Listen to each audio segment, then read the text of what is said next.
Welcome to episode number 18. I'm your host, Sebastian ENGSTROM, and today Alexis Robertson joins us. She is the Director of Diversity and Inclusion at a large law firm. She has a podcast, The Path and the Practice, and she's just an incredibly wise human being. She's into wellness, fitness, Whole30.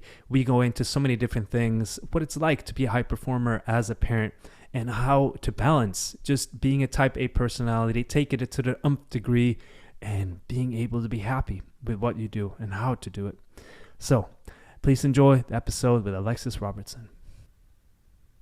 Alexis Robertson, it's freaking incredible to have you here. I've been excited all week. So for 2 weeks, ever since you booked it, thank you for being on. Oh, happy to be here. And you posed the question, okay, well, you got to know your person who's on this podcast before you do this exercise that we just did. It's a breath exercise of breathing in 10 times. I love you and I forgive you, and then sending light to a person. And I do it with whoever jumps on, just as a practice to connect with who you are within and yourself, and to truly feel and to give something to someone else. Because really, we are just one at the end of the day, and to remember that. And who better to speak about this than diversity and inclusion director over at Foley, Alexis Robertson. That's you. So That's me. That's me. I will say, I think we're going to talk about some things today that reach well beyond my day job, although it all relates, right? We're dealing with humans and people. But yeah, happy to be here. Really loved the breath exercise. I trusted you completely. I was like, I don't know what's going to happen, but I'm here for this. This is great. yeah. Well, thank you. And it reminded me also of, because you sent me over to a gentleman, and probably many of you listeners know, I didn't know of this gentleman, Rich Roll. Phenomenal story, very intriguing, comes from a background just like yourself, a lawyer.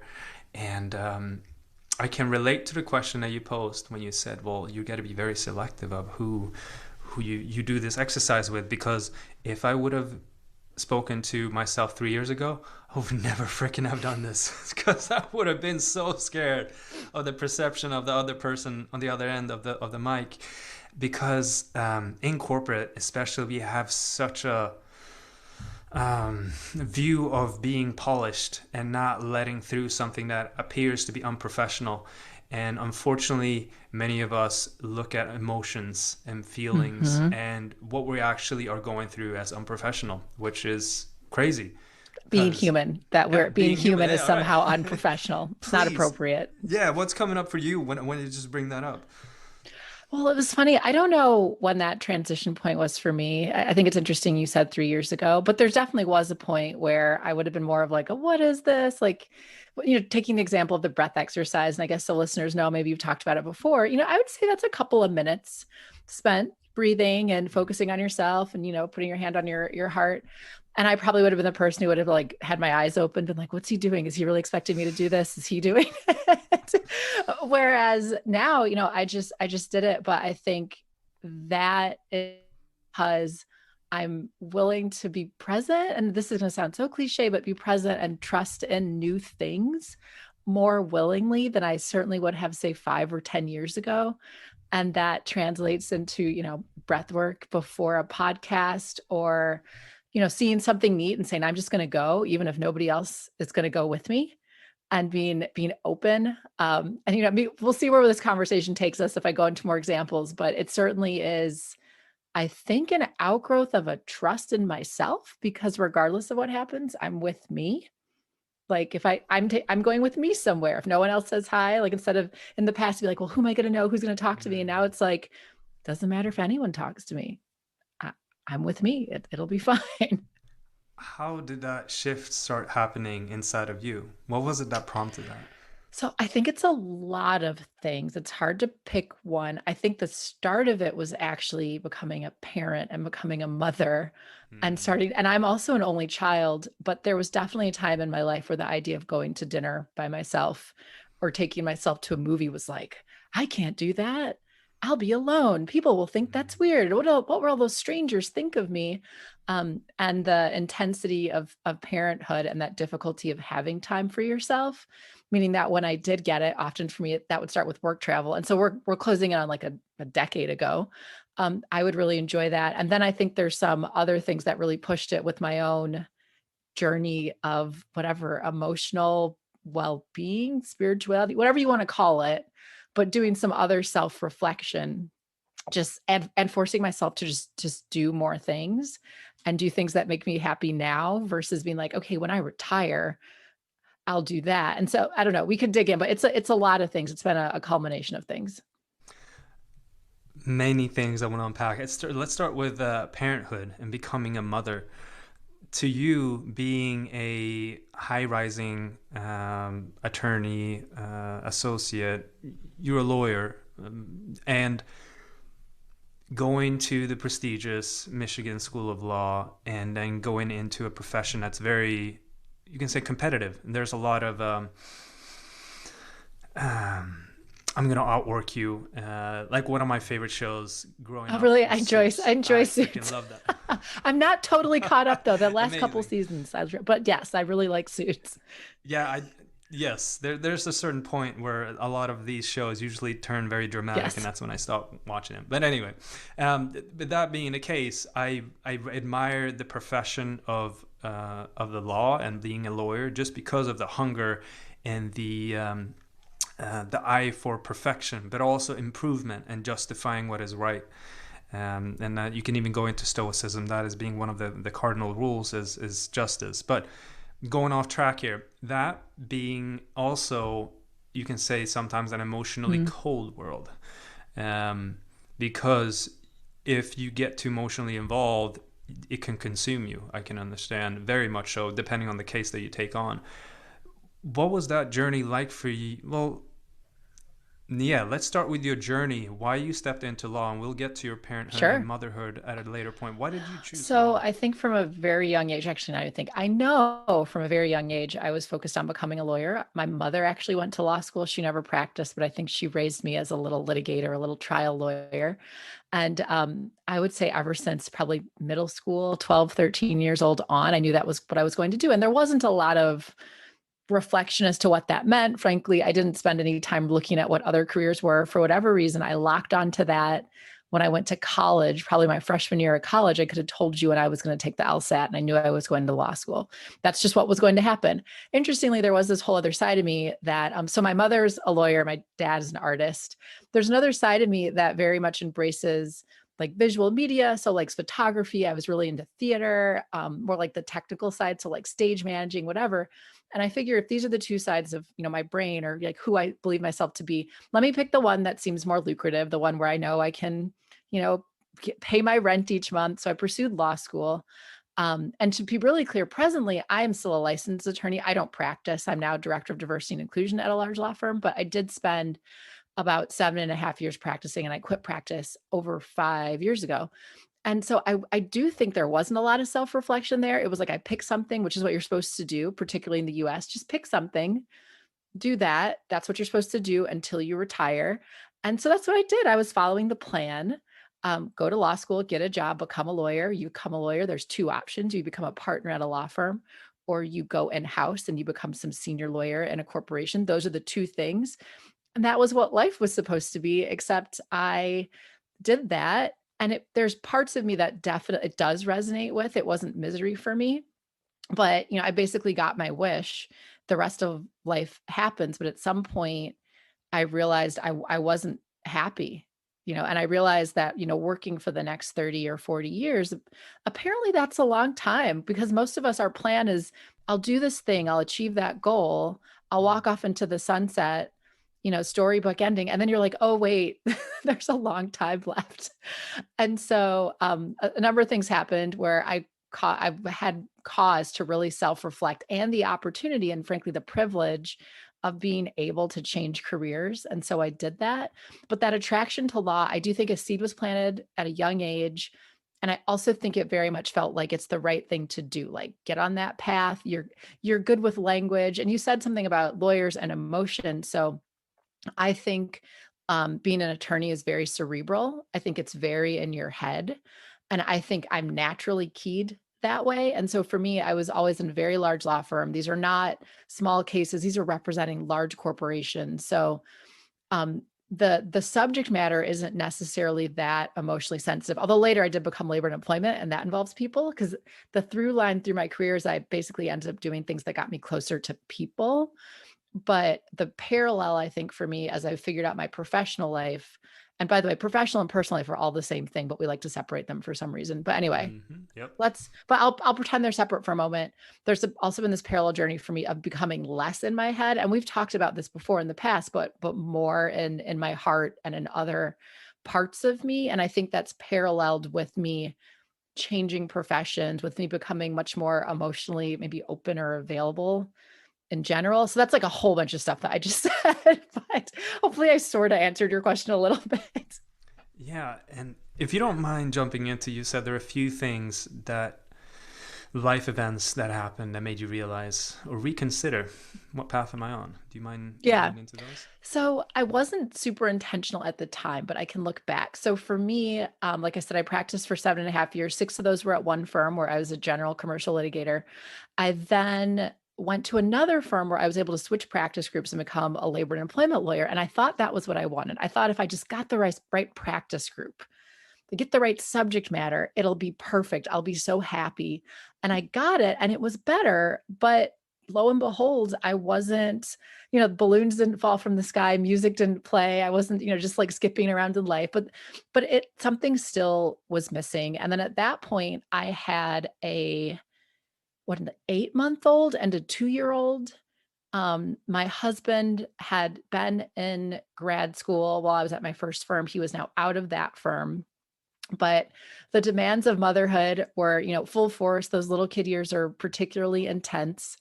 And you just get to that point where you're like, I'm gone so much during the day. If I'm not really into this, what am I doing? And so I ended up talking to, because I thought I just needed to go to another firm. Maybe it's the firm. Maybe I do need to go find a job, at a corporation. Maybe I should go in house.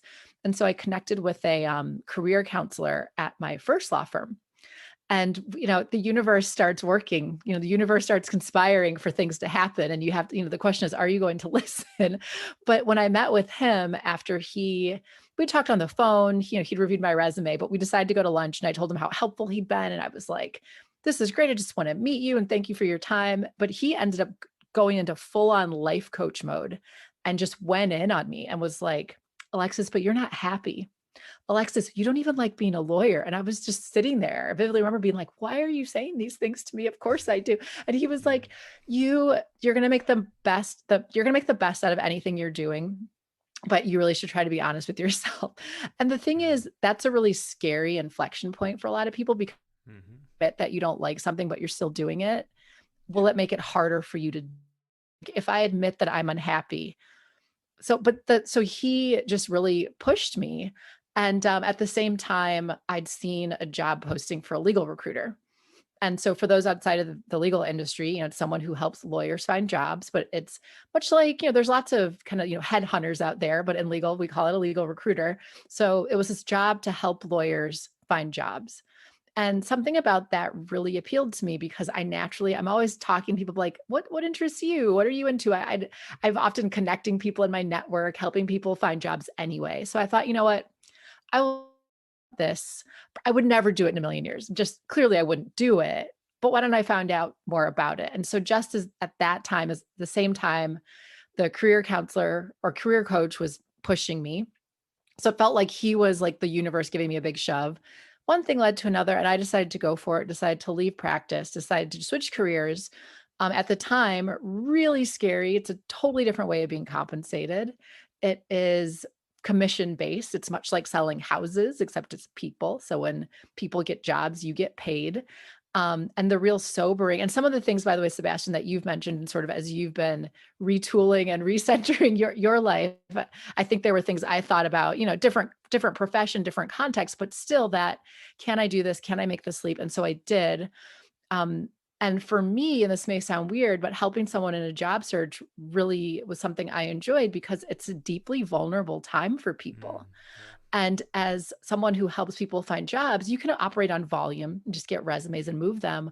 Or you can really treat it like an advisor in a relationship and sort of operate off a good karma, frankly, right? Like I'm helping people. Hopefully you'll say something good about me and you'll pass your friends along.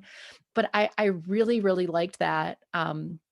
And then so I did that for a couple of years and then had the opportunity to transition back into law firms in the management side during my current role. But just that time period, and I look back now and it's so easy to be like, of course I should have done it. It was great. Everything worked out wonderfully. But that time period was definitely scary. But it really was representative of me taking steps to make my professional life more in alignment with who I actually am. It's interesting how and I'm sure you can relate to this too. Being a lawyer, you do deep research and deep study, and you become very much a subject matter expert, and you're very much prepared. And I would do that, especially in sales. And some people might not believe it, but if the best salespeople do an immense amount of research, but to a degree, when I started having and pushing my agenda and shoving my agenda, I realized that things would crumble. I would not get that personal connection, that human connection. And now, I mean, of course, I've done research. I've noted down things, but now we're stepping into this conversation, and it's completely different. And that's what you're saying right now. And that's I think that's speaking to when you're setting goals in life, and these are things that you want to achieve. It goes to the what I'm saying usually. Go for it, really go Mhm. for it. You set your goal, but then you can't force how it's going to happen. And then That's right. sometimes it's just the soul lesson. The soul lesson Mhm. is what you need to learn. It's not what you get from it. It's not the end result, but what you learn from it. And what you're speaking of right there is a revelation I started coming to this last year.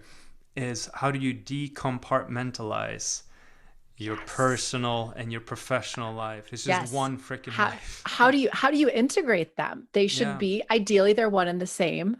That's easier. It depends on what you're doing. I get that there are exceptions. Certain people be like, well, that's not possible for me. Sure. But are there things that align there? Because the thing is, I have to be careful how I say this because I try to have nuance in what I say, but you will be better at the things that are professionally in alignment with who you are, that are personally in alignment with who you are. You're more passionate about it, you're curious about it. And the person who, sales or being a practicing lawyer or name the profession, who that is somehow in alignment with whether it be an attribute of who they are, their soul, whatever you want to call it, they will outwork, they will have more creative ideas because they're interested. Like they're interested in what they're doing. I know that's the case for me now, mostly because I care a lot about human connection and how humans tick. The stuff I listen to and read in my free time is usually directly applicable in some way. I may have to package it differently, make it sound, okay in the law firm or the corporate environment, but that's the stuff that makes me good at what I do professionally because it's what I'm interested in. Absolutely. I mean, I'm starting to realize it now as I'm embracing, you can say more spirituality, but also health and wellness. I've done that before when I'm Mhm. doing sales, and people are saying, "Oh, you're the healthiest person I know," and I was living my truth, but I was afraid of sometimes talking about it. But then people started prompting me, and the more I did that, they're like, I started getting more fulfilled because I'm like, okay, I speak from my passion. And that helped me and really got me going, and really what kept me sometimes in sales for a longer time, because I realized, okay, I can actually have an impact with Mhm. something that I'm passionate about, and then I make a good amount of money and do something like cybersecurity. It's something I'm helping people. And I think when I hear your story, it's similar in that sense. I'm shining now, even that I'm opening up, that I'm vulnerable, Mhm. that I have Mhm. emotions. People who really care and who really listen, they are the ones who pay attention. Everyone else that kind of didn't know of me, that I thought, well, I need to be professional in this appearance and show for this, they didn't really care anyway.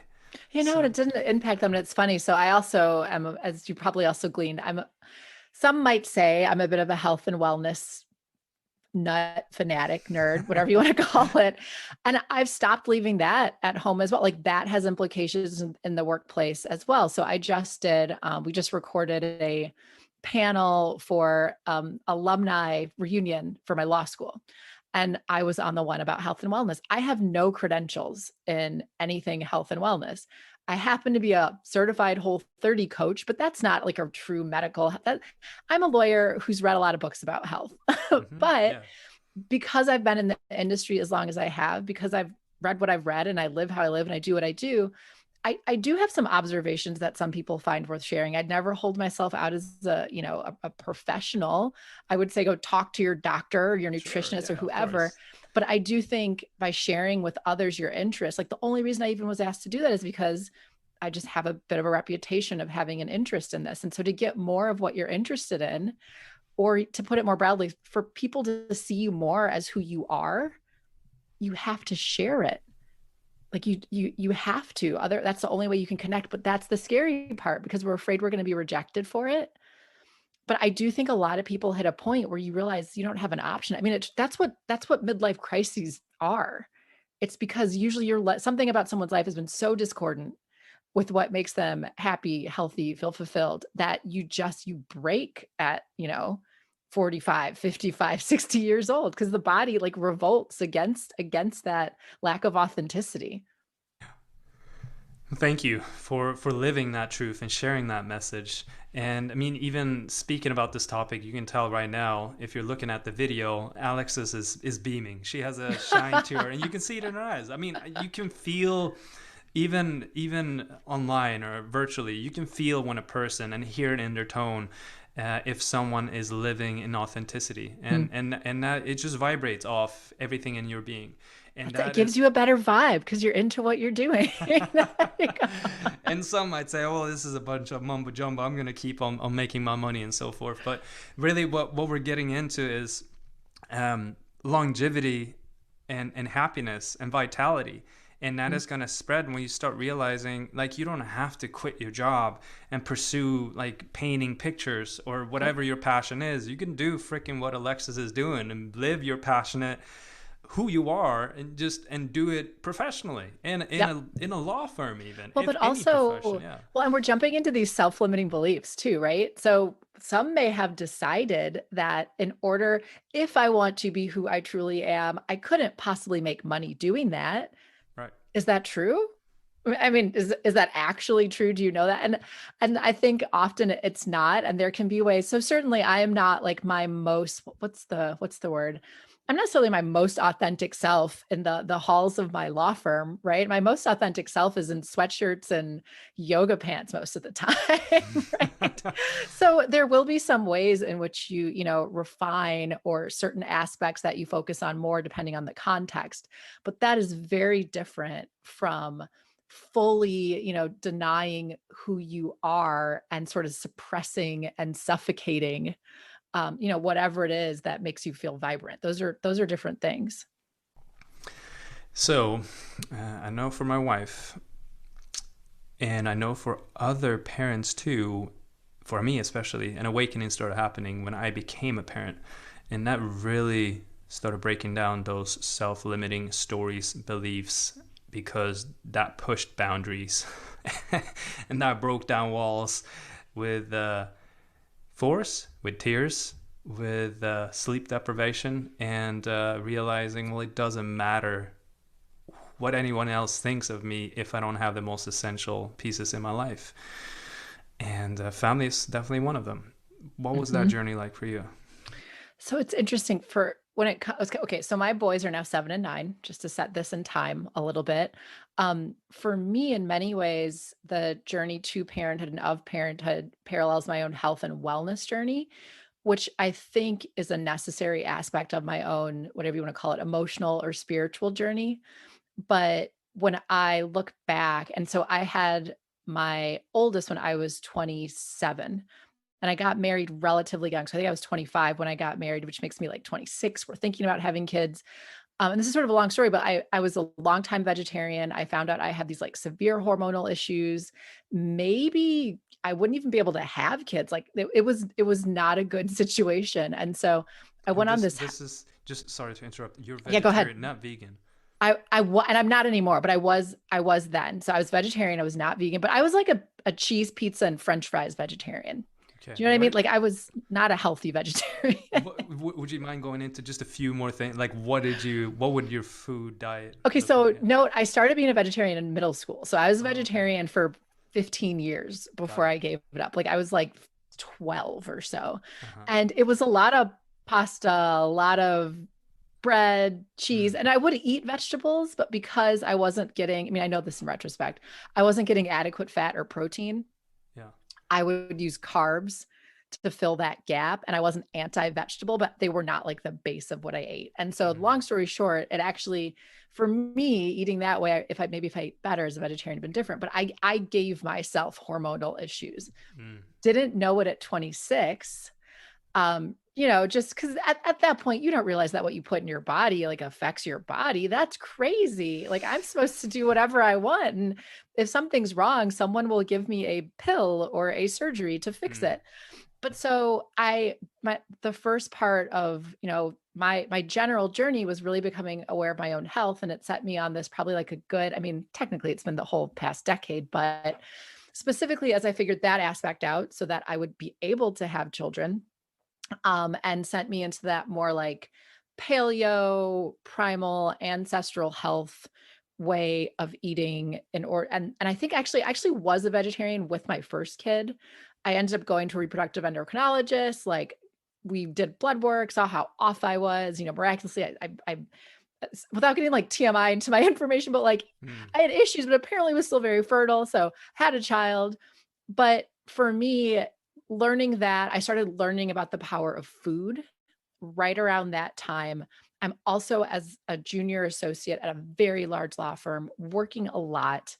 I don't have a lot of time to think too hard. Am I happy? Do I like what I'm doing? This is like, and the baby years are just really, really hard. But for whatever reason, my focus on what I ate and my focus on movement, particularly after my son was born, became much more so because I still wanted to figure out this health thing, this hormonal thing. Yes, my son is here, but like, why am I messed up? Like, why can't a doctor tell me what's going on with me? And now it's all just kind of a big mishmash. I'd have to kind of like write out a timeline to get it in a way that made full sense right now. But what I discovered was what I ate and making sure that I moved gave me more energy to be present for my family and for work. I also think in retrospect that allowed me to get more in touch with myself just physically, just being more sort of in my body. But fast forward, we have a second kid. My boys are 26 and a half months apart. So that means my oldest was not yet even 18 months, I don't think, by the time I'm pregnant with my second child. So all of that's just like a crazy whirlwind. But after my now youngest was born, I did a whole 30 because I said earlier I'm a certified whole 30 coach. And so I knew food was important. I knew it affected my physical health, but eating squeaky clean, it was like I unlocked all this energy that I didn't even know I could have. And so that is when I flipped it to where I suddenly realized, and the seeds were planted before I got it, but suddenly I really got it that I had to take care of myself if I was going to have a chance, like even a glimmer of hope of being there for my family, going to work, doing all the things that needed to happen. And so for me, that allowed me also more bandwidth even to emotionally handle because having two kids is like like the one is hard and the second comes and you're like, oh my God. oh, And I apologize because I've said this all so quickly and in a way that maybe doesn't make total sense. But when I look back at that part of my life, that's what it signifies to me now is this getting in touch with myself and fully accepting that I had to take care of myself to be present for work and be present for my children. Because there was this moment where, there's times you have a new kid, you're like, I'm just eating when I can eat, I'm sleeping when I can sleep. But I was exhausted. I would get home, make it through dinner, get the kid to bed, and I would fall asleep on the couch at like 7:45. I was done. There was no time to talk to my husband, much less go to like events or have friends. And so it just made me really have to flip all my priorities. And often, and I think I'm unusual because often I think what will happen to people is the priorities will flip to where you're put at the bottom of your list. For some reason, that time period made me put myself at the top of the list because I realized I couldn't get to the rest of the list if I wasn't at the top of my own list. Yeah, yeah, and that's a conversation in retrospect. We even the last few days that I've had, and my wife has voiced too. Like, yeah, if we were to do this again, have a second child, then yeah, I would definitely take more time for myself. And that was one thing that I was pushing too. But I know, and I can never speak to this as I'm not a mother and I don't have that bond with a newborn baby. But it's such a strong bond, and she felt it so immensely that she saw nothing else but how do I keep this baby alive and give him my full attention, my full love, my everything. But when you do that for a longer period of time, you don't take care of yourself, then yeah, It's hard. things Well, and what's for me very something hard. I Yeah. felt, and obviously every woman's experience with motherhood is different. So there's not one, way that it should be or it should feel. So you do have this bond with this child. You're utterly terrified of something happening to this child. And I don't think all women feel this way, but I think for a lot of women, pregnancy can be really scary and anxiety inducing, because you want to see this baby make it safely into the world. Mm. And then for the first few years, I think you're really looking at the child. And part of this is our culture, because I don't think we really say a lot to help mothers, feel calm and confident. But you're like looking at this kid to be like, are you okay? Are you normal? Are you safe? Are you meeting your Mm. milestones? And it's just so much to take in. But then there's also this factor of you have been host to, and if you're breastfeeding, now your body is being used to give nutrients to this other being, and you don't actually belong to yourself Yep. anymore. So as much as there's this tremendous drive to care, to feed, to make sure that this infant is safe, I also felt the strong drive to somehow regain my autonomy. And even though it can, and the thing I think we all need to do is give ourselves permission to feel both. Right. I think ultimately we always or frequently we feel like we have to choose, am I a good mother or should I want to go on, vacation with my friends? And no, you can want to do Mm. both. But for a lot of women, you will grieve when, say, you're done nursing. Mm. And that can be deeply sad. You're moving on to a different phase, yet you're also excited because it means that I'm getting back my own personal and, bodily autonomy. And so it's just it's a really complex time, I think, to say the least. So in your current role that you have today, so it's diversity and inclusion. Does that include? Yeah, what does that include? And is parenthood part of that as well? It can be. So it depends. Diversity and inclusion. And I'll actually give you my definition of what I really focused on. So ultimately, I'm focused on everyone in an organization being able to thrive. But what happens in Mm. diversity, inclusion, belonging, equity, however someone describes it, is you ultimately end up talking a lot about underrepresented groups. So frequently what you're doing is looking at your organization and seeing how are women doing, how are racial and ethnic minorities doing, how are veterans doing, how are people with disabilities doing, how are parents doing, how are flex time, you're looking at how everybody who for whatever reason is underrepresented, usually in your industry. And so depending on the industry you're in, that can vary. So for instance, there'll be certain industries where, some ethnic minority group is actually very well represented, but another one is not. But for me, because also in this time that we're in now that's so polarizing, I really see it as like I'm the person who's checking to make sure our people are okay. And as I see processes and systems that I think are in some way disadvantaging someone or are not optimal, which frequently in the case of talent management or people management, there's often a lot of things that we could do better. Because often, whether it be in a law firm or large corporation, you have these like legacy practices that you're like, we don't know why we do it like that, we just do, and we've been doing it like that ever since we had 25 employees, and now we have 2,000, and so maybe it's time we change it. But Do you mind sharing a few of those examples? What are typical ones that? sure. Yeah, go for it. Sure. And I will admit, I think I have a bit more of a innovative view compared to some. So I'm a very systems oriented person with diversity and inclusion. Often you'll see with D&I, it's a lot of education, it's a lot of implicit bias training, and a lot of like, what event are you having for Black History Month? But I think in addition to that, back to the question about what that may be, what that can look like, it may be that the review system for our employees is not optimal.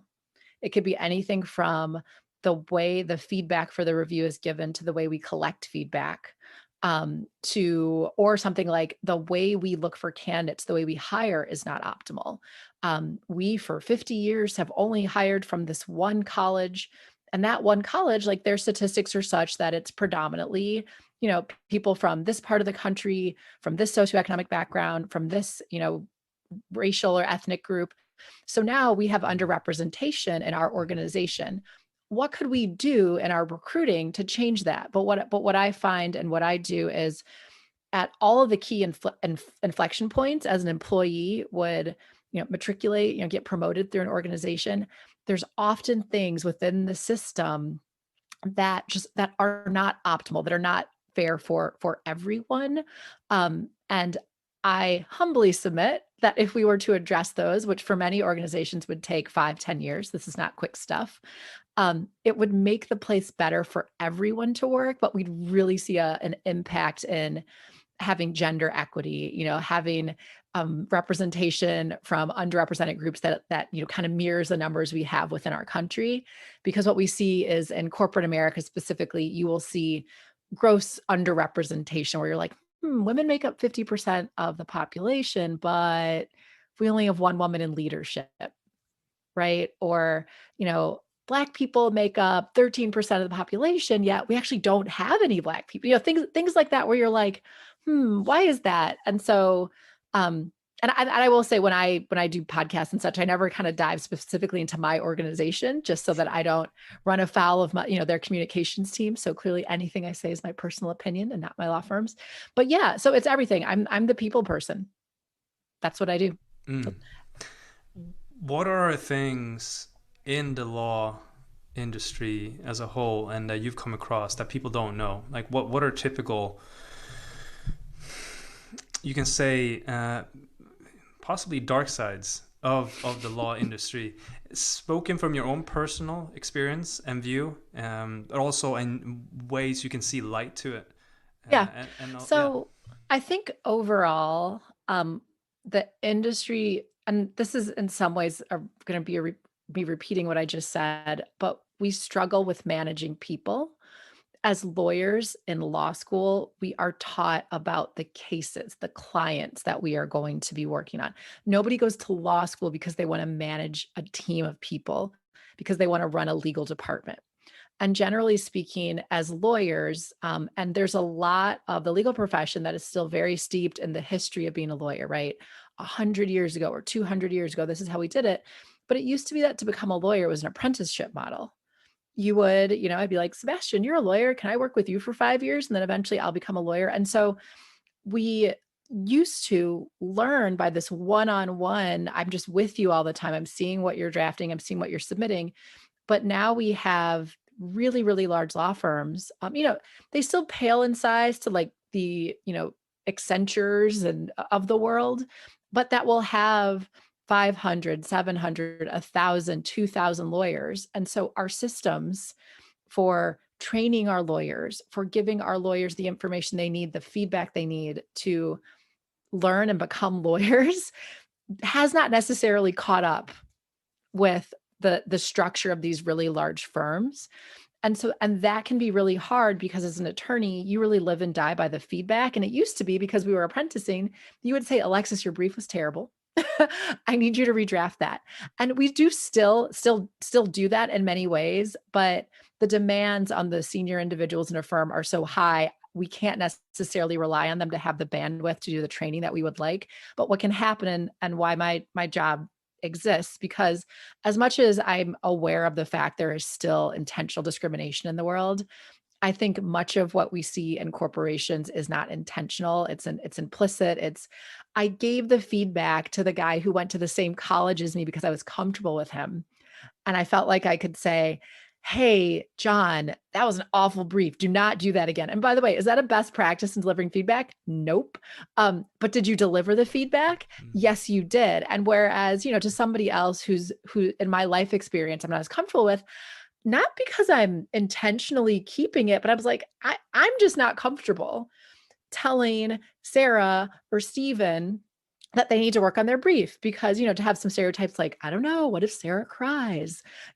Steven, it's Black associate. Is he going to feel like I'm targeting him? And so these things happen. And it's often these sort of like little, we'll call it in D&I like death by a thousand cuts. It's often not that some firm is like, we don't promote women, mm, but for whatever reason, due to various cultural, environmental, whatever, you're just sort of not as included. And that is something that I think we see in big law that we talk about. There's lots of articles about it. I think we see that in a lot of industries. And what's interesting to me is figuring out how we can fix that. And one of the reasons, to kind of circle back to some of our, other interests that we both have, but I'm so systems focused and wanting to change the structure of the organization, is because I think the changing hearts and minds is very hard.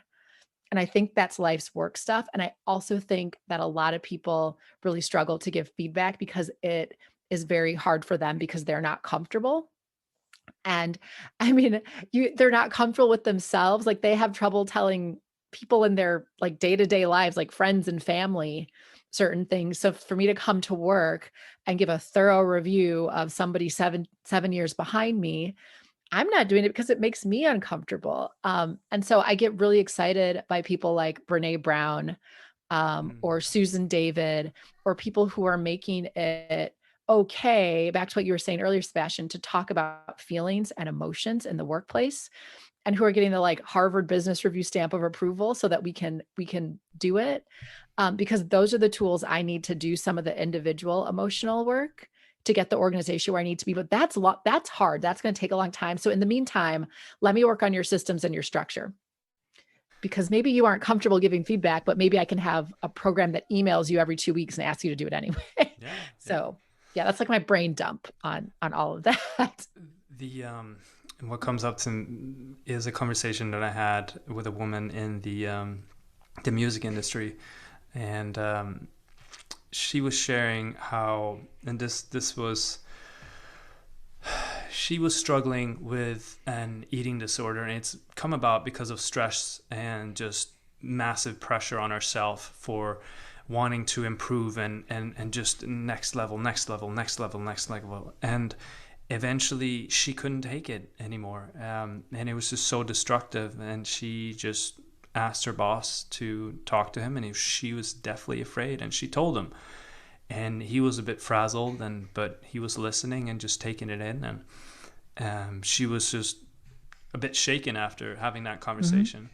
And later, the relationship completely shifted. He started opening up to Mm-hmm. her, and it became this beautiful springboard where she now started just loving herself more and started embracing herself more and not feeling like she needed to hide what she was going through. It's courage begets courage. It's really, if you lead with vulnerability, others will be vulnerable too. And Mm-hmm.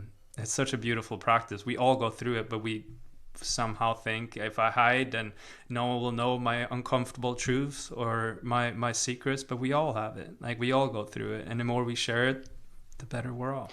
Well, and it's so hard to know how that other person's going to receive it or if they'll be able to receive it.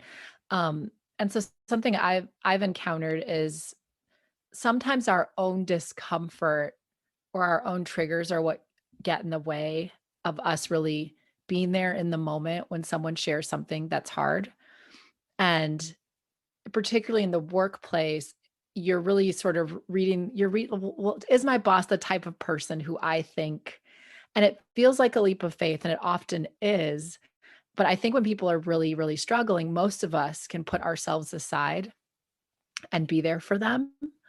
But I also have seen, and I hesitate saying this because it's not a knock on the recipient, but I also think we will withhold those sorts of things because we don't want to deal with the emotionality from the other person. Right. And so I had someone in a place where I worked. had something very difficult happen with a family member.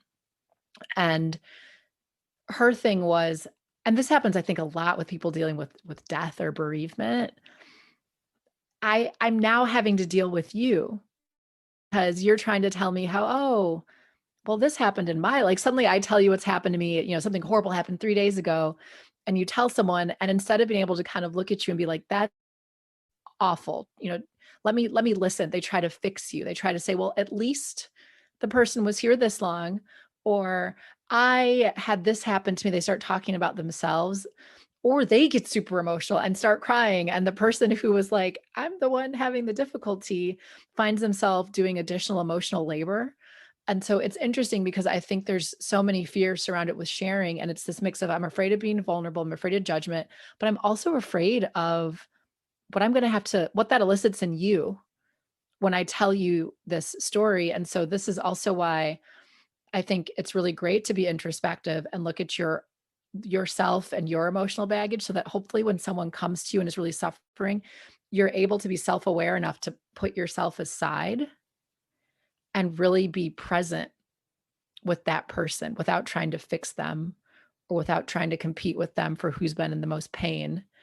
And so, yeah, sorry, that just came up, but that, I think that's another thing that makes navigating this really tricky.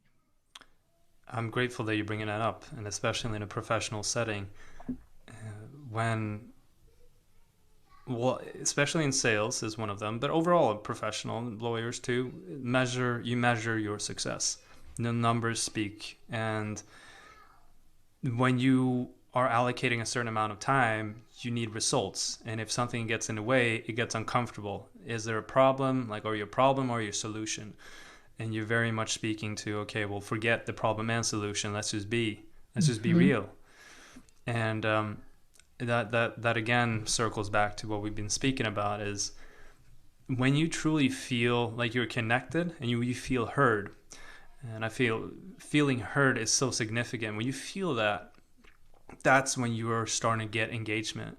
And Mhm. that's when you start really feeling, okay, well, it doesn't necessarily matter that much what I do, but I have people around me who listen to me, who hear me, and those are the people I want to do things with. Yeah. It's that power of being witnessed. There's another thing you mentioned about your friend sharing with her boss. You said she started to love herself more. And the last couple weeks, I've been thinking a lot about self-compassion. And so when you say love, that she was loving herself more, likely she became a lot more self-compassionate. Right.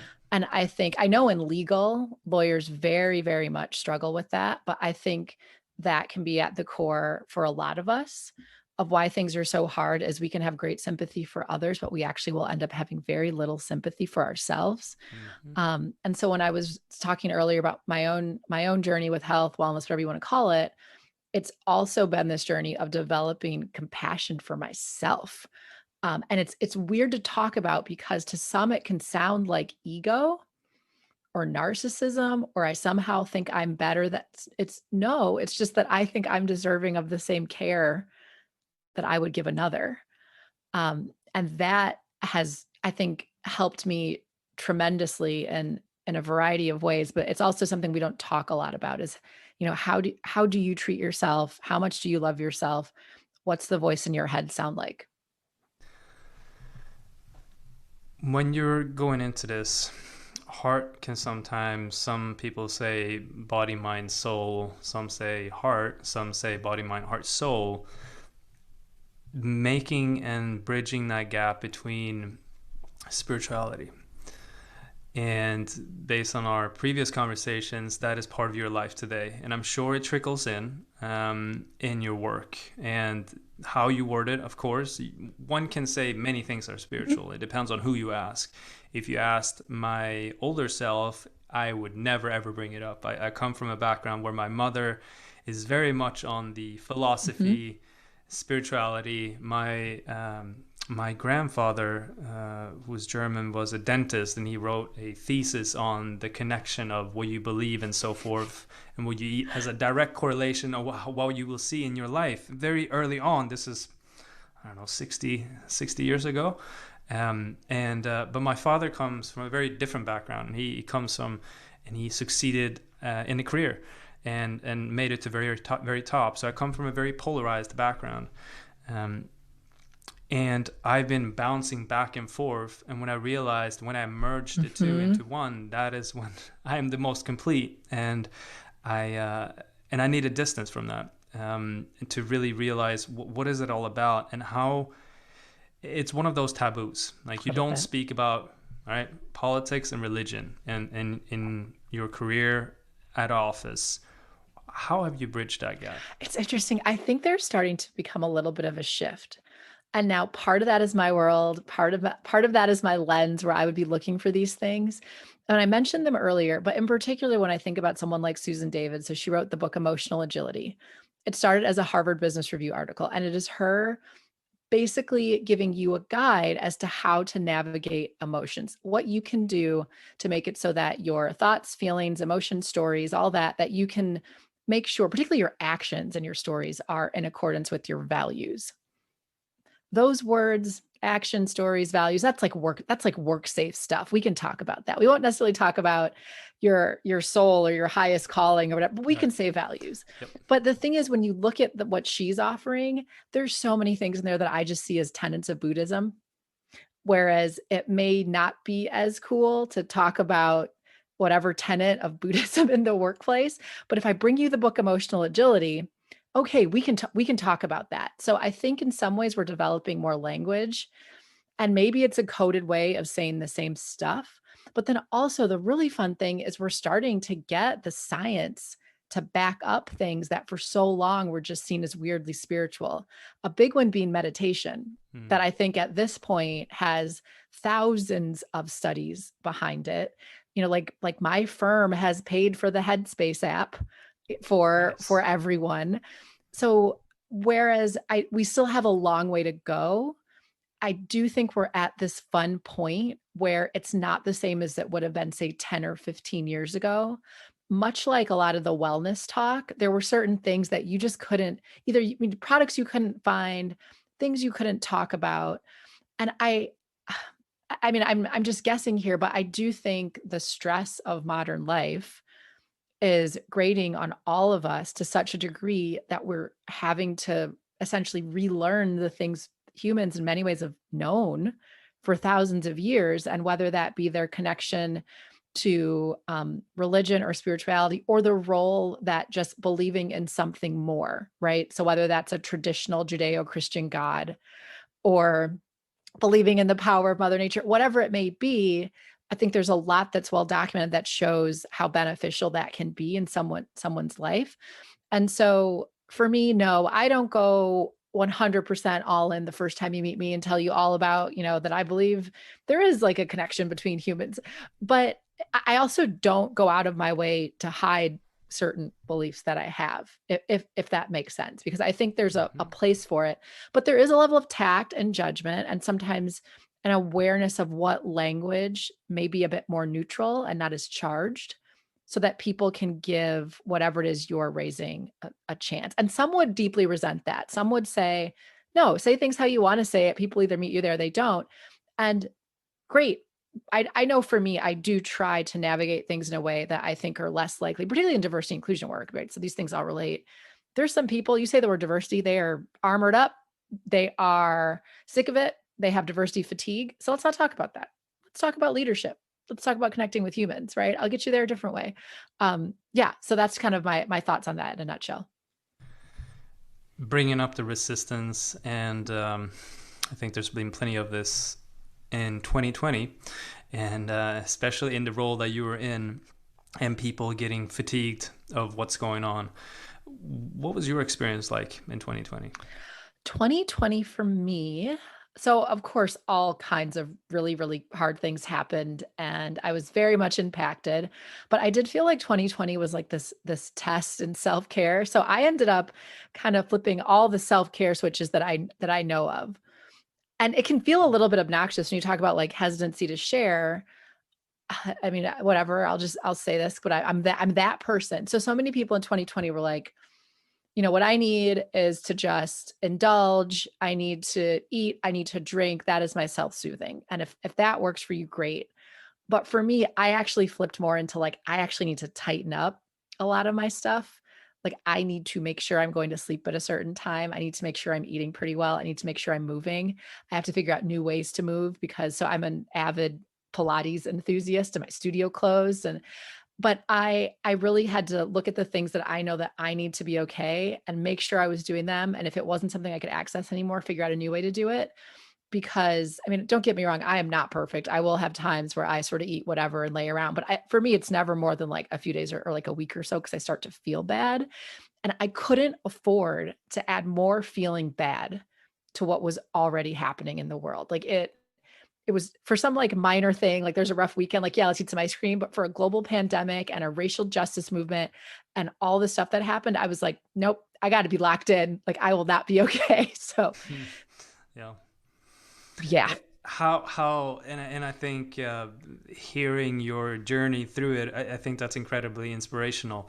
And I've heard that from one other person. Well, Aubrey Marcus. He's saying the exact same thing. It's the opposite that many people, even myself, would think of. Oh, well, now that everything is difficult, why don't you just Just yeah, you're like, take it F more it. I'll do easy? whatever I Yeah, want. F it. Yeah, exactly. Yeah. But instead, doing the opposite. Well, actually, this is the greatest Mhm. opportunity now. Now that I have more downtime, Well let's well, get to that's the true, and so I things. used to travel a lot for work, so I had no travel. Certain things that may have been hard for me to do, didn't have much of excuse. I was home all the time, but don't get me wrong, there was like the psychic stress of what was going on. So there was also this need to acknowledge my feelings, work on processing those. It probably should come as no surprise. I'm a big fan of Aubrey Marcus. I went to one of his retreats a couple years ago, actually, Hmm. made some good friends there. But also, and I'm careful in saying this because I don't want to say anything too controversial, but COVID is a respiratory illness of some kind. And I felt like I needed to do whatever I could to be in as healthy a state as I could, assuming that there's an overwhelming chance I get exposed to it. And so if it's in 3 months or 6 months or, fingers crossed I get, the vaccine and I never have to get exposed.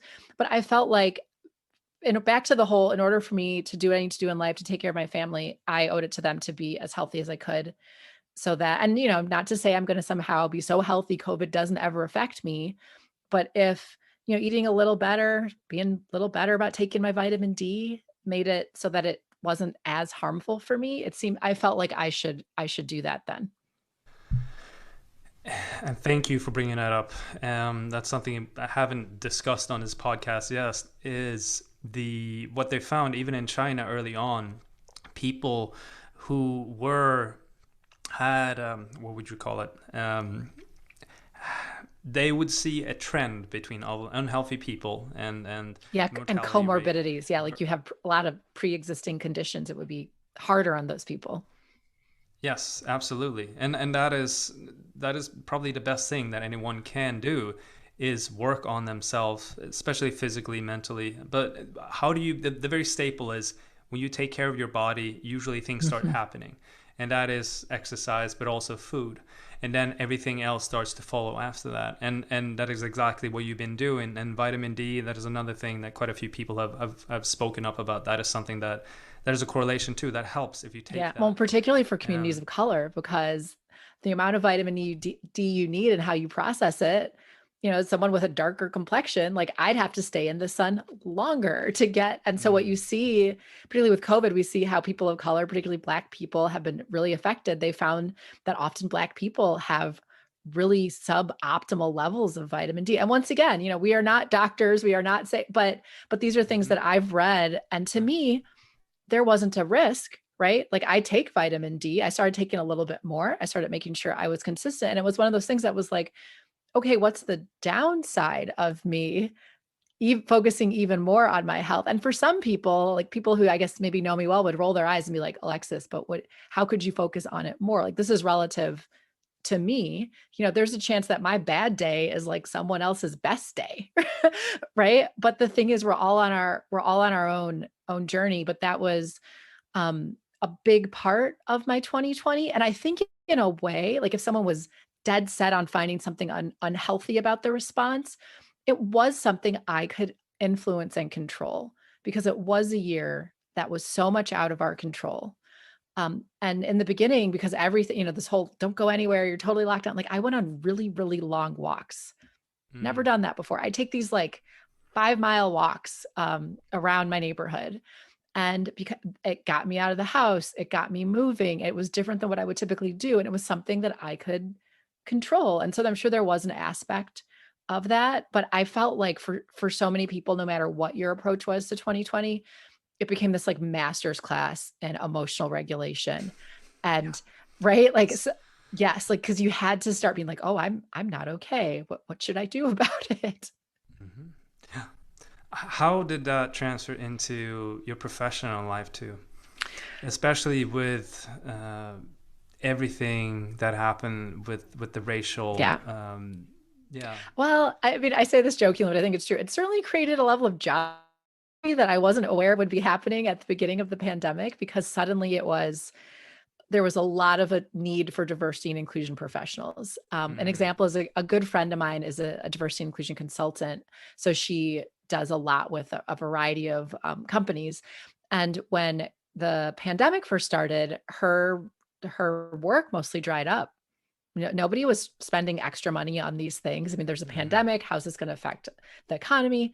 But Sure. then everything occurred, and I guess that was May or June with George Floyd and with so many others, and with protests and all of that. Suddenly, she was in high demand. Suddenly, she was booking back to back to back, and so there was this demand for people who could help organizations navigate this very difficult time period. It was also interesting as someone who's been doing this work for a while.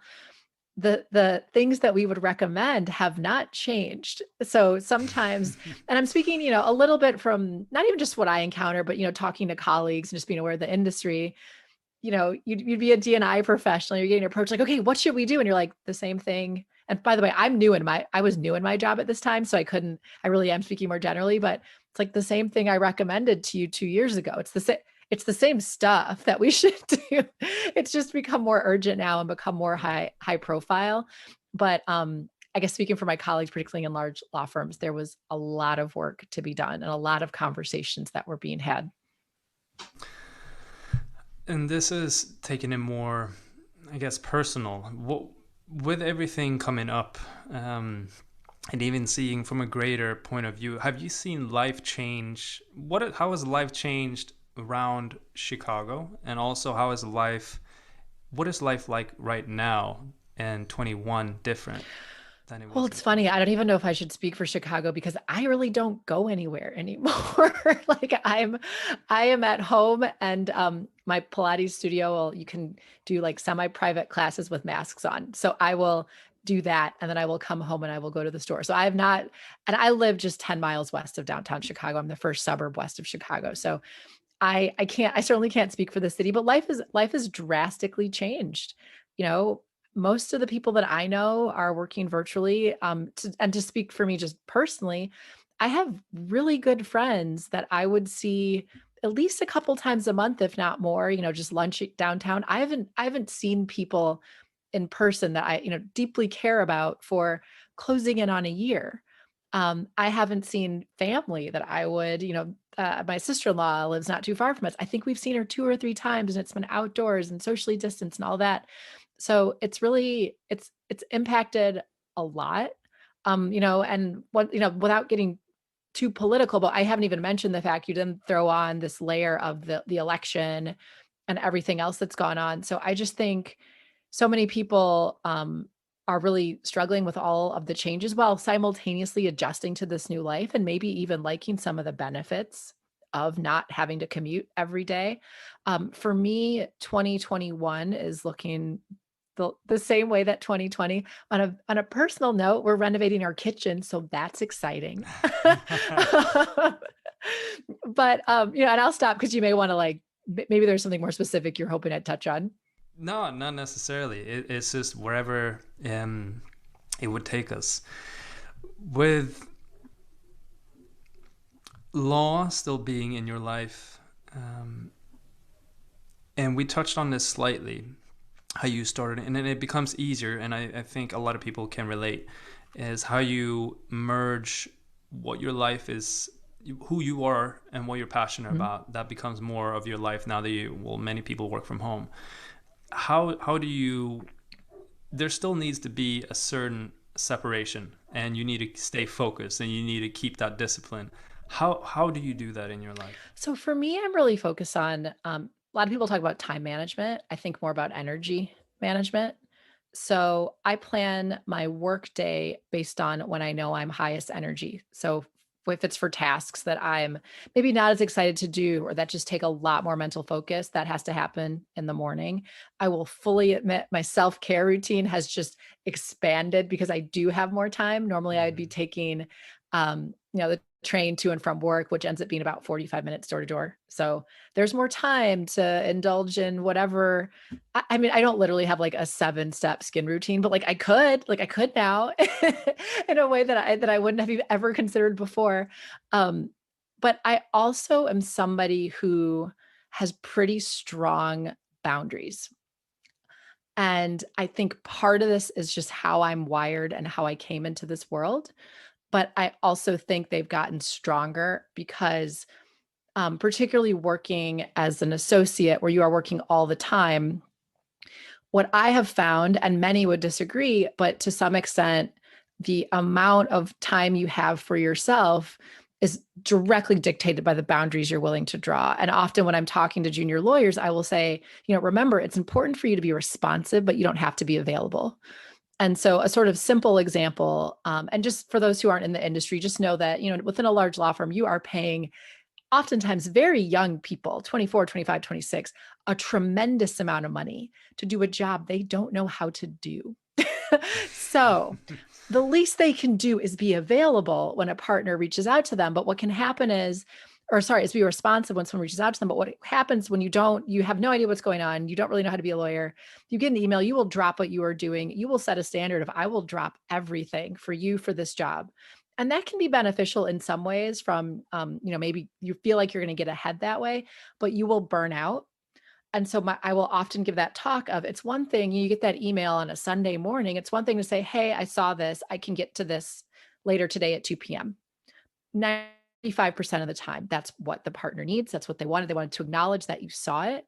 But what will happen is you'll see the email. I mean, you could literally be at church. If you're somebody who goes to church, you're like, oh my God, I have to go. I got an email. And people will set that standard. They will maintain that for years until it crushes them and it is too much. Where first, I am somebody who intuitively understood, and not in like a way where I was a bad attorney, that it was okay for me to say, hey, I see this. I will get to this at X time. And those boundaries, I still have those now that I don't practice. But it's actually on another podcast recently, but I made very clear I don't sacrifice myself anymore. I will not sign up for a job, for example, that requires me routinely sacrifice my sleep, my ability to, move and, work out, or my ability to feed myself. And I know those three things sound so basic, like we should all be able to achieve those every day. But I think all of us have either been in a spot where we struggled to get those three things, or we have close family and friends who struggle. And so I just decided, yeah, it's one thing if we have to like go really hard for the next, 24 hours because we have a big presentation. That's fine. But I'm not going to put myself in a position routinely where I am routinely just offering up myself, like the Mm. time that to keep me healthy. And so I plan my life around those blocks. And I'm pretty open about those priorities with people that I work with. I'm not like working out all day, don't get me wrong, but I make sure that I plan that into my calendar also around key things I need to get done. And, I do my best. It's not perfect, but I do my best with that. I think that's incredible advice, and one that I'm working on still. My transition happened earlier, working from home before COVID. And the biggest thing was when my values, and this was just personal, was not necessarily aligned with the company's values. And it grew the longer I stayed. And I realized even though I have amazing people that work around me, it still started chipping away.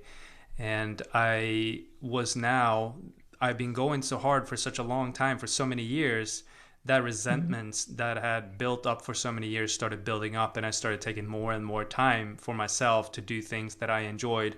And that led to bad habits. Because I have not been allowing myself that over time. And there's this saying, you pay now or you pay Mm-hmm. double later. And I paid Mm-hmm. triple, 5 times, 10 times later, and it had a negative effect, on work. And one of the biggest things with COVID and working from home was, for a lot of people, is you lose the connection, and I lost the connection to people.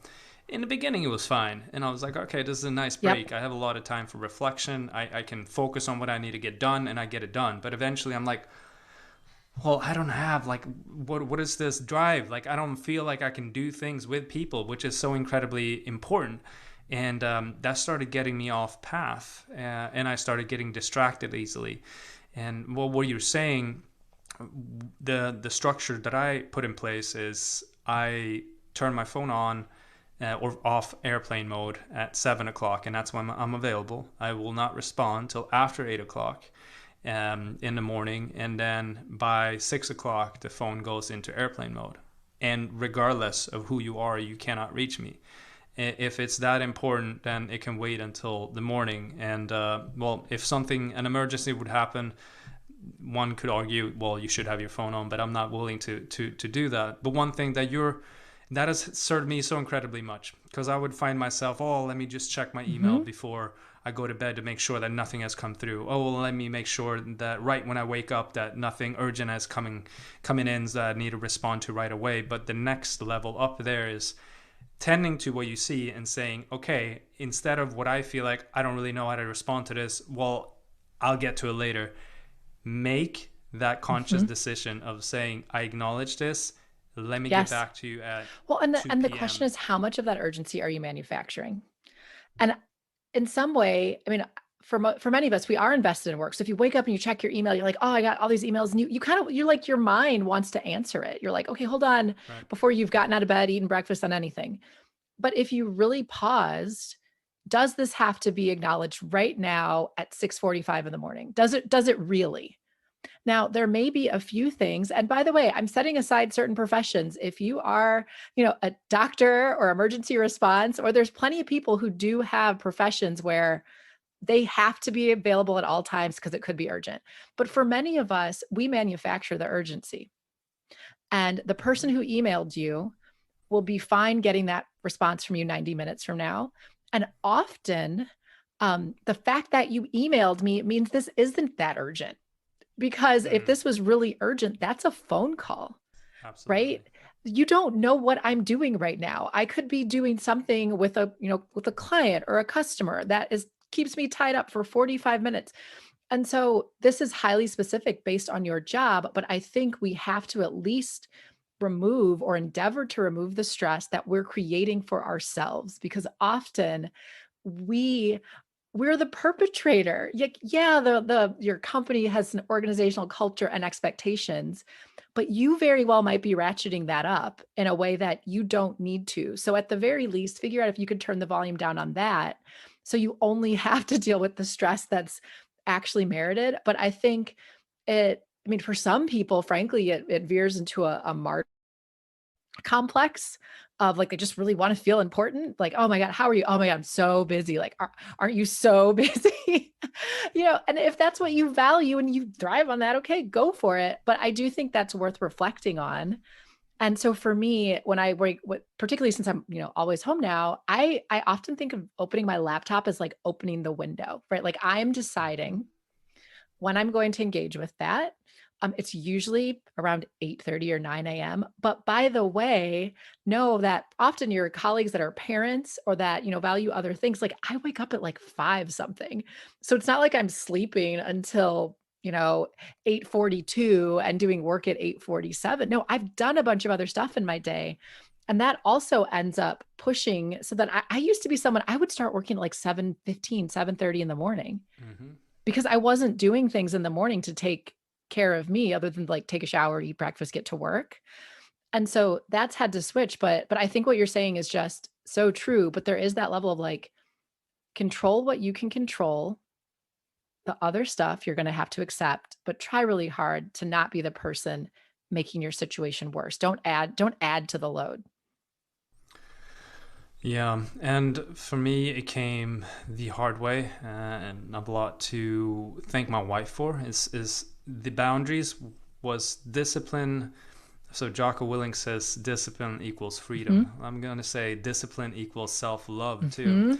Because if you have the discipline, you truly are putting boundaries and you showing that you love Yes. yourself. All right. Are you going to put yourself in the position where you come from the best possible place when you respond to someone? Then they get the best version of you and you give your best version, not just half dragging Yes, everything in, exactly. doing everything all the time, because it's not intentional and your life is eventually going to be very messy, Well, very messy. so I was listening to Dan Harris's podcast. I think it's 10% happier. And I can't remember the name of his guest, but he was I think like a PhD who'd been doing a lot of research into self-compassion and meditation actually.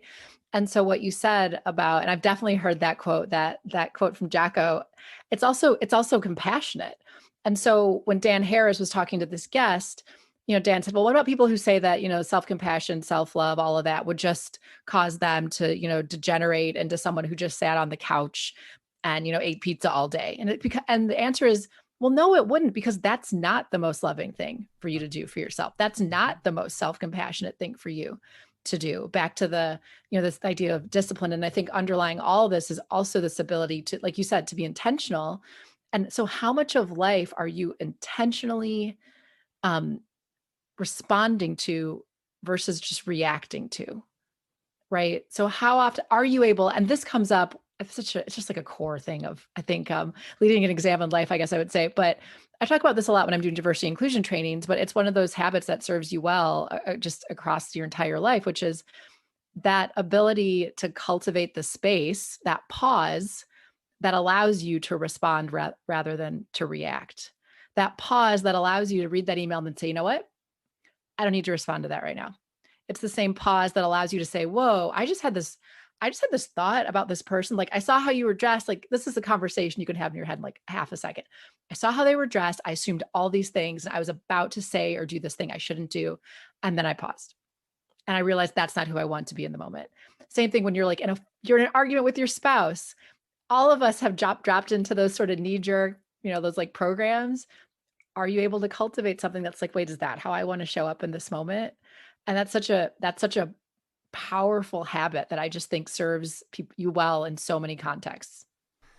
And it came up during a call that we were both on, a mastermind call, and there's one gentleman who his word was actually a number for the year of 21. He said 120.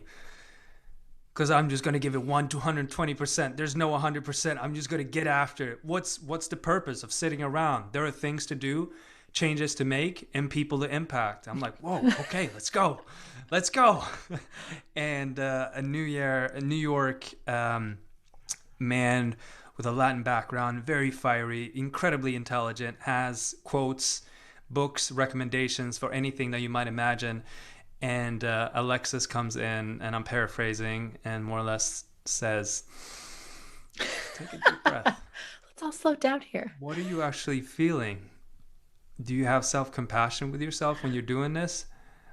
And he got a bit baffled. And this is a two-part call, so I'm paraphrasing here, but there's a lot of self-reflection that happened after that. And he later came on and was very grateful. And that's tying it back to the conversation that we had before. You were able to deliver a loving message that was genuine for his best interest, but it was edgy. And he described it as a needle in his eye, but it was the best thing that could have happened to him at that point. And that's what uncomfortable truths are. Like, I'd rather live in a state of truth and be damn Yeah. uncomfortable than to be living as a unhappy slob in Hmm. lies. Well, it's funny because so in some ways I'm paid to be the person who raises the uncomfortable truth. Like that's an aspect of my job. And we could share like what that mastermind is or how we even got to know each other. But I also think, particularly in that forum where ideally you are pushing one another and none of us has a vested interest, right? We're not approaching it with like, I have a vested interest in saying something that I just think is mean to you. But I also don't think it is the most, loving or compassionate thing to others to not say something that you think may help them, particularly if there's a way to deliver it that shows that you're not trying to come from some, mean place. But I'm also in general just fascinated by what fuels people. So, and doing the go, go, go, that's great. Like if that's what makes you, thrive, do it. But what's behind that? Like, is it, and I've heard this discussion because I also listen to way too many podcasts and read too many books, but it was, I think it was Tim Ferriss. I think it was Jim Collins who wrote the book Good to Great. And he was talking about this concept of, are you light fueled or are you dark fueled? Like, are you driven because you're like, I'm going to show my dad and my mom and my town and everyone I went to high school with that I can be something. And by the way, that's great. Like there's a reason that will get you somewhere, but often that's sort of more like negative fuel versus the, like, I am being pulled forward by this greater, thing I need to be of service of, or, there's something in me that, or the person I'm working with is so inspiring, more of a light fueled. They feel different. And the thing is, we can be reaching for the same goals, it can look the same, but we can be motivated by such different things. And the question is that a healthy motivation? And I'm by no means saying that in our mastermind, his motivation was not healthy, but I was curious about that. And then I also get curious about this idea of just go, go, go, go, go, go, because I think that's the message we're given a lot, particularly in the United States. And this feeling that we need to be at peak performance all the time and whether or not that is reasonable. And then just to share another podcast, which actually was the Rich Roll podcast. So he just had this episode with a Navy SEAL named Rich DeVeni. I think I'm saying his last name right. So he's a Navy SEAL. And he was saying how he, so now he worked with a lot of corporations. They'll be like, oh, it's so great to get a Navy SEAL here because you were like the experts in peak performance. And he explained how that did not sit well with him because he's like, I'm not interested in peak performance, actually. I'm interested in optimal performance, meaning given all that's going on in this situation, what's the best you can do here? He's like, guys in the NFL train all week so they can literally have peak performance for 4 hours on a Sunday. But for most of us, we're not looking for peak. You're not looking to like do the absolute best you can at work. No, what you want to do is the best you can at work, given that you have to give energy to your family and your friends and to yourself. And so it's the, what's the optimal level versus the, I just want to give all the energy I have to this one thing in this one moment. Because most of us don't actually have the ability to do that. We're not here trying to just, and he was even saying as a Navy SEAL, often my optimal performance under these extremely difficult conditions is getting one foot in front of the other at an incredibly slow pace, because that's the best that we can do right now. Optimal would be running out, max speed. But he's like, but we can't, given all these other factors. So that's really stuck with me. And I think his comment in the group was sort of speaking to that. So I do have this urge to like push on that a little, because I'm like, do you really? And is it serving you? Ends up being my question. I think that's a beautiful way to tie this podcast up to, is one foot in front of another, especially in the times that we're in, and just showing up for yourself and showing up for others and being compassionate and showing love for yourself and for others.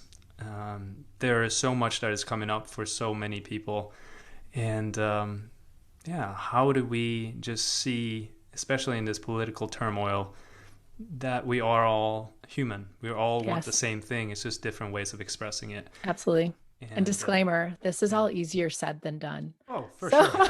So there's that, like, listening to people on a podcast who are like, it's all love, man, like self-compassion. No, this is hard. This is baby steps. This is just trying to be a little bit nicer to yourself each day. But no, this has been so fun talking about it. I'm so happy you had me on your show. It's been an incredible pleasure. Thank you very much, Alexis, for jumping on. Thanks for having me. Alexis is just a amazing woman, and I'm so thankful to be able to connect with her on a regular.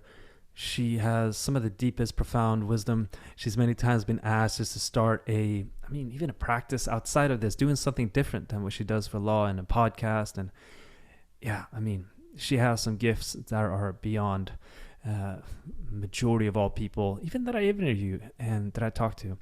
So I'm so grateful to have connected with her. And if you want to further stay in touch with her, connect with her, you can find all the links to her social in the show notes, and as well as her podcast. Thank you very much for tuning in. And if you want to check out the Zeus program, which is the secret ingredient to Safina, it is a strength and a mindset program. And we get after it together. So the mindset part going into a book of the month, a quote of the month, which we reflect on a week, and a movie. And then we get into some challenges when it comes to that. And strength exercises is the follow-up. So that's the main part of it. So really tuning into your body. And the core being, well, calisthenics is one genre, Olympic weightlifting, athletic strength. And it's all about being a modern athlete. As we have this body, this life. So let's take care of it. Let's get after it. Sending you so much love. And thank you again for tuning in.